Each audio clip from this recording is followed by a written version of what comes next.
selamat datang di Bismillah, Bincang Islamiyah. Nah, di Bincang Islamiyah kali ini hadir dengan warna yang berbeda karena kita bakal kedatangan bintang tamu yang sangat menarik. Teman-teman udah pada penasaran kan? Jadi langsung aja simak video ini sampai akhir. Nah, hari ini tema yang akan dibahas adalah keceriaan datangnya bulan Ramadan. Dan sekarang saya sudah ditemani oleh Bapak Ustadz Muhammad Dwi Fajri. Beliau adalah Ketua LPPIK UHAMKA sekaligus dosen Al-Islam di UHAMKA. Assalamualaikum Bapak. Waalaikumsalam warahmatullahi wabarakatuh. Bapak alhamdulillah sehat ya? Sehat, alhamdulillah sehat. Nah, teman-teman, Pak Ustadz juga hari ini kita akan membahas tentang keceriaan datangnya bulan Ramadan. Ya. Nah, tapi yang kita tahu di tengah bulan Ramadan ini kita masih punya banyak sekali ujian-ujian dan cobaan-cobaan. Nah, salah satunya adalah pandemi COVID-19. Tapi alhamdulillahnya juga kita masih bisa menjalankan itu semua. Ya. Nah, tapi saya ada pertanyaan nih Pak buat Bapak. Menurut Bapak, apa sih Pak makna dari bulan Ramadan itu sendiri bagi umat Islam? Baik. Terima kasih Mas Dava. Ya. Jadi makna Ramadan bagi umat Islam adalah yang pertama ya, adalah sebagai bulan di mana umat Islam ya diperintahkan untuk berpuasa. Ini ditegaskan oleh Allah Subhanahu wa taala dalam surat Al-Baqarah ayat 183. A'udzubillahi minasyaitonirrajim. Bismillahirrahmanirrahim. Ya ayyuhalladzina amanu kutiba alaikumusiyam kama kutiba alal ladzina min qablikum la'allakum tattaqun. Ya. Artinya apa? Hai orang-orang yang beriman, diwajibkan kepada kalian semua untuk berpuasa sebagaimana telah diwajibkan kepada orang-orang sebelum kamu agar kamu semua menjadi orang yang bertakwa. Nah, pertanyaan selanjutnya buat kita adalah apa sebenarnya puasa itu? Ya, puasa itu diartikan sebagai menahan atau al-imsak, ya, menahan diri dari yang membatalkan puasa, ya. Apa itu? Makan, minum, ya, hubungan suami istri dari terbit fajar sampai terbenam matahari. Nah, itu puasa itu. Ya, jadi dengan menahan diri dari berbagai hal yang dilarang itu akan menghadirkan manfaat yang luar biasa. Jadi kata Allah dalam ayat berikutnya, wa antasumu khairul lakum in kuntum ta'lamun. Ya. Jadi seandainya kalian tahu dari puasa yang dilakukan itu sesungguhnya di dalamnya akan banyak mendapatkan kebaikan. Ya. Kalau kalian tahu in kuntum ta'lamun. Nah, itu ya. Jadi dari sini kemudian lahirlah ragam pengetahuan ya. Puasa itu perlu didekati secara psikologi ya, perlu didekati secara kedokteran ya, ilmu kesehatan dan lain sebagainya. Kemudian yang kedua apalagi? Makna puasa bagi atau makna Ramadan bagi umat Islam ya adalah syahrul Quran ya. Ini anugerah terbesar bagi umat Islam adalah Al-Quran diturunkan. Dan diturunkannya itu kapan? Di bulan Ramadan, Mas Dapa. Jadi dalam surah Al-Baqarah juga ini, di surat Al-Baqarah ayat 185. Apa bunyinya? A'udzubillahi minasyaitonirrajim. Bismillahirrahmanirrahim. Syahrul Ramadan alladzi unzila fihil Qur'an hudal linnasi wa bayyinati minal huda wal furqan. Ya, bulan Ramadan itu adalah bulan di mana Al-Quran diturunkan ya. Sebagai apa? Hudan, petunjuk, wabayinat, sebagai apa? Penerang, penjelas ya. Wal furqan, pembeda. Jadi anugerah terbesar adalah Al-Quran. Tanpa Al-Quran kita ini tidak bisa lagi membedakan antara yang hak dengan yang batil, antara halal dan haram ya.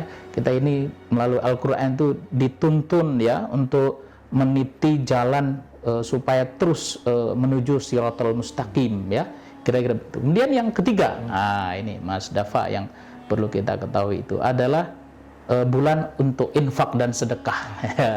Bulan untuk infak dan sedekah. Rasulullah SAW itu dalam hadis diriwayatkan bahwa beliau kalau bulan Ramadan itu sangat ringan sedekahnya. Ya, sangat ringan sedekahnya. Jadi seperti angin berhembus ya, saking ringannya. Jadi nyambung ke pertanyaan Mas Dava tadi ya, pengantarnya tadi itu kaitan dengan pandemi ini ya. Banyak orang yang susah, banyak orang yang mengalami PHK ya, yang jualan juga pembelinya sedikit ya. Maka kemudian mereka yang memiliki kemampuan keuangan yang lebih harus tunjukkan di sini ya. Harus tunjukkan di bulan Ramadan ini, Mas Dafa ya.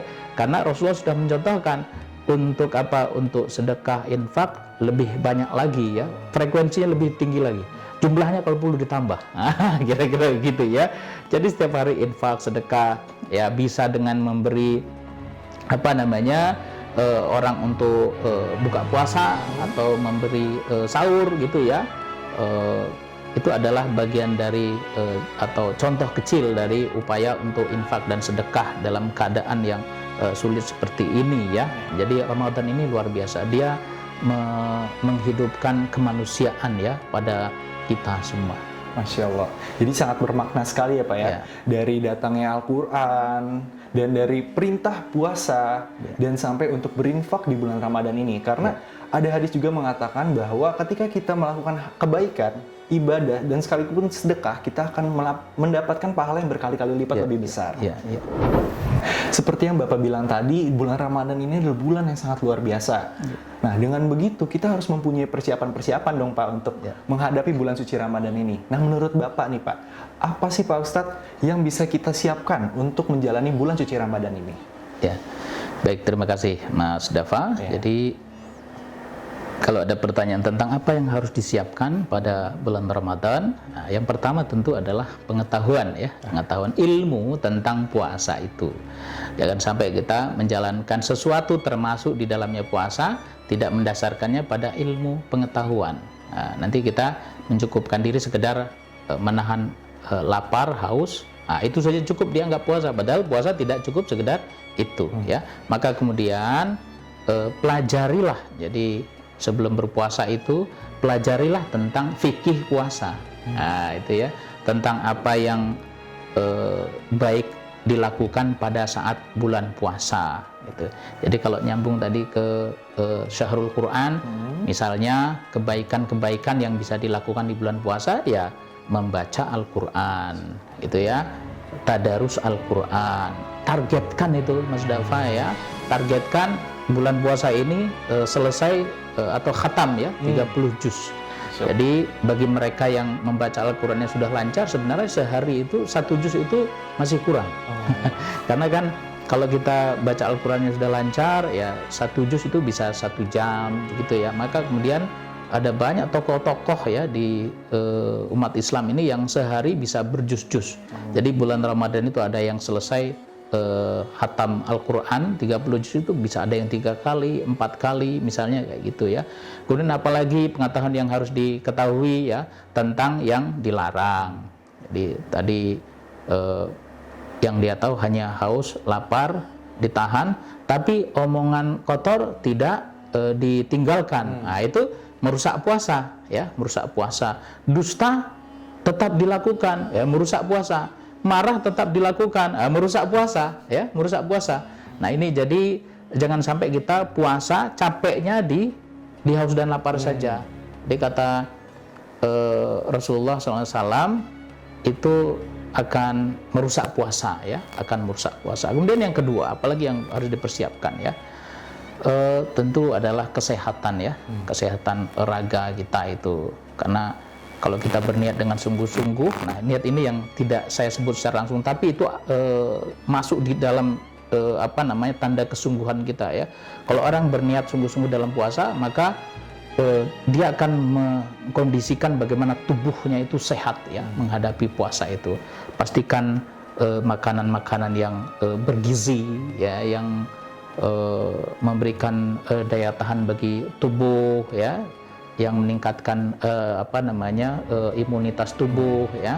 Itu hal penting yang harus dilakukan ya menjelang puasa. Dan sebetulnya bukan hanya menjelang puasa ya, dalam kehidupan sehari-hari juga demikian seharusnya. Maka menjelang puasa ya baca itu buku-buku kesehatan itu ya, buku kesehatan tentang puasa ya, supaya puasanya itu mantap ya, mantap. Jadi jangan sampai kita pas puasa lemes. Karena apa? Karena sesungguhnya Rasulullah SAW pada bulan Ramadan itu aktivitas beliau itu bahkan agak memadat malah ya istilahnya. Ya, perang Badar itu terjadi pada bulan Ramadan ya. Jadi kalau ada yang menyebut tidur ibadah ya itu sebenarnya dibandingkan dengan aktivitas yang merusak tidur lebih baik, tapi melakukan aktivitas yang produktif itu jauh lebih baik ketimbang kita tidur. Maka tadarus Al-Qur'an itu ya, kemudian mengkaji Al-Qur'an ya, memahami Al-Qur'an ya, itu juga penting dilakukan, dan itu mungkin kita lakukan bila kondisi kita sehat ya, bila kondisi kita fit ya, kira-kira begitu. Nah, kemudian yang ketiga adalah apa itu? Infak. Nah, infak ya, sedekah gitu Mas Dafa ya. Jadi jangan sampai kita apa istilahnya tidak mendapatkan kesempatan untuk mendapatkan pahala yang banyak. Nggak apa-apa ini kita motifnya begitu, tapi itu bukan sekedar ditumbuhkan di bulan Ramadan, nanamnya di bulan Ramadan, harapannya terus tumbuh tradisi infak itu setelah Ramadan gitu ya.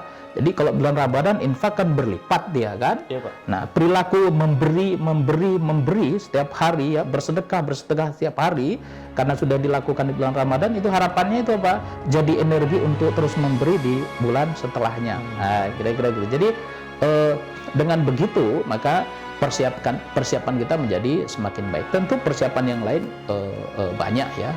Kalau sekarang misalnya ada munggahan ya, munggahan, ada apa namanya silaturahmi gitu ya, itu tradisi baik yang tetap perlu dijaga ya, meminta maaf itu tradisi baik yang perlu kita jaga supaya apa, ketika kita menghadapi Ramadan itu hati kita bersih ya, fresh pikiran kita, karena kita tidak lagi tersangkut paut apa namanya ada perseteruan ya, permusuhan, konflik dan lain sebagainya. Begitu Mas Dafa ya. Begitu ya Pak ya. Jadi sangat banyak persiapan, tapi ada poin-poin utama yang harus kita siapkan ya Pak. Yaitu salah satunya harus mempunyai pengetahuan seputar puasa ini. Dan juga kita juga harus menjaga kesehatan agar kita bisa fit lah untuk menjalankan puasa tersebut. Lalu yang terakhir tadi Bapak bilang infak ya Pak ya. Karena balik lagi seperti yang tadi Bapak bilang dan saya bilang, ketika kita menjalani puasa, kita akan mendapatkan pahala yang berkali-kali lipat lebih dari bulan-bulan sebelumnya, dari bulan-bulan biasanya ya Bapak ya. Nah, jadi teman-teman harus bisa mempersiapkan apa-apa saja yang bisa kalian lakukan untuk menjalani bulan suci Ramadan. Baik Pak Ustadz, kalau tadi kita sudah membahas tentang persiapan, bahkan sampai maknanya, sekarang saya mau tahu nih Pak, apa aja sih keberkahan yang kita dapatkan di bulan suci Ramadan ini? Baik, terima kasih Mas Dafa ya, kalau ditanya keberkahan itu, jadi Rasulullah itu pernah menegaskan begini, seandainya umatku tahu apa di balik bulan Ramadan itu, apa di balik puasa itu, maka umatku itu pengen setiap bulan ada bulan puasa. Nah, saking luar biasanya puasa itu, nyambung ke penjelasan tentang wa antasumu khairul lakum in kuntum ta'lamun gitu ya.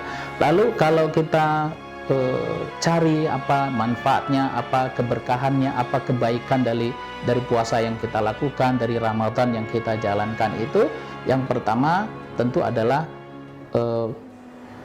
membentuk diri kita sebagai manusia yang jujur.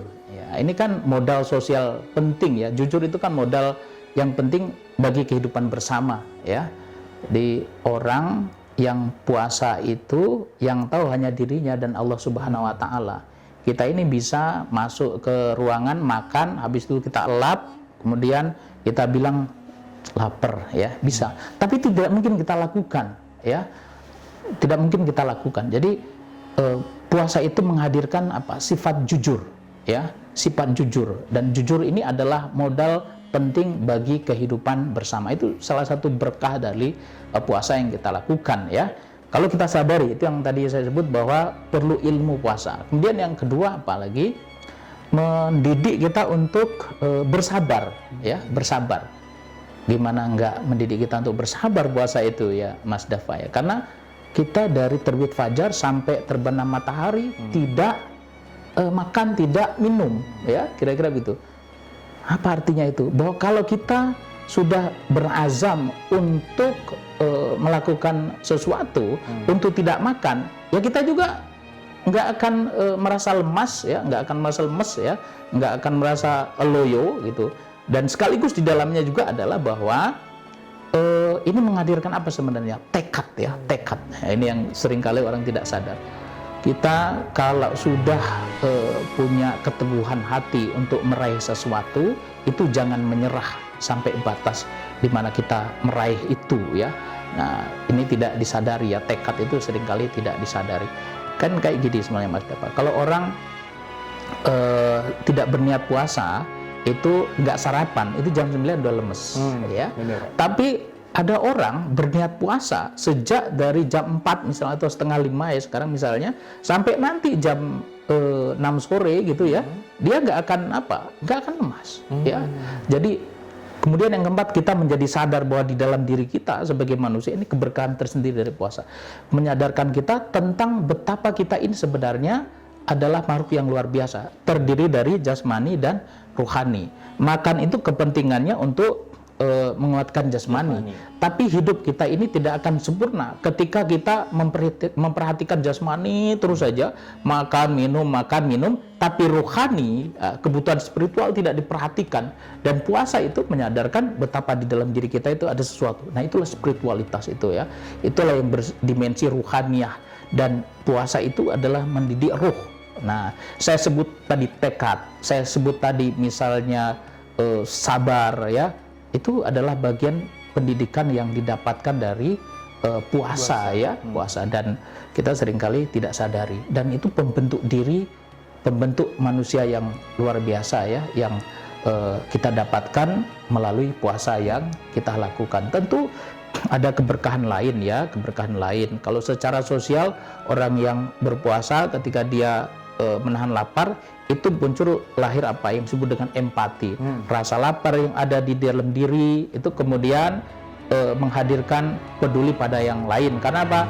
Karena dia merasakan lapar itu begini. Bagaimana dengan orang yang di sana yang juga lapar? Nah, sementara kalau kita yang berpuasa sore masih ada harapan. Tapi orang miskin itu laparnya sudah berkepanjangan. Tidak tahu entah kapan dia akan mendapatkan kesempatan untuk makan ya. Maka menurut puasa lahir kepedulian itu ya, kepedulian sosial itu. Nah, itu berkah sosial yang lain yang juga ada dari puasa yang kita lakukan. Ada banyak yang lain yang tentu harus kita gali terus-menerus ya, karena wa antasumu khairul lakum in kuntum ta'lamun. Karena puasa itu sesungguhnya sangat baik bagimu, kata Allah Subhanahu wa taala, jika kamu mengetahui. Nah, tugas kita untuk terus-menerus menggali ya, supaya hikmah, manfaat berkah dari puasa itu makin bertambah kita dapatkan. Masya Allah Pak Ustadz. Jadi berkah yang ada di bulan Ramadan ini sangat banyak ya Pak Ustadz ya. Jadi sangat disayangkan untuk teman-teman ketika bulan puasa ini malah leha-leha saja, malah santai-santai saja. Sedangkan memang banyak sekali ya Pak. Kayak seperti kita bisa menjadi orang yang lebih sabar, kita bisa mengetahui diri kita menjadi orang yang luar biasa sebenarnya. Karena kita bisa menahan hawa nafsu, kita bisa menahan lapar gitu ya Pak ya. Ya Alhamdulillah kita sudah mendapatkan banyak sekali nih Pak pelajaran dari Bapak, dan dari berkahnya sendiri juga kita bisa mendapatkan poin-poin yang bisa kita aplikasikan di bulan suci Ramadan ini. Nah teman-teman, itulah tadi kemuliaan yang ada di bulan suci Ramadan. Dan kenapa bulan Ramadan itu spesial? Karena bulan Ramadan adalah bulan yang penuh berkah. Terima kasih Bapak atas waktunya. Sama-sama. Dan semoga apa yang tadi kita bicarakan dapat bermanfaat ya Pak. Amin, untuk amin. teman-teman yang sedang menonton kita ini. Amin, amin. Nah teman-teman, jangan lupa saksikan program Bismillah dari Senin sampai Sabtu di YouTube PMB UHAMKA. Saya pamit undur diri. Wassalamualaikum warahmatullahi wabarakatuh. Waalaikumsalam warahmatullahi wabarakatuh.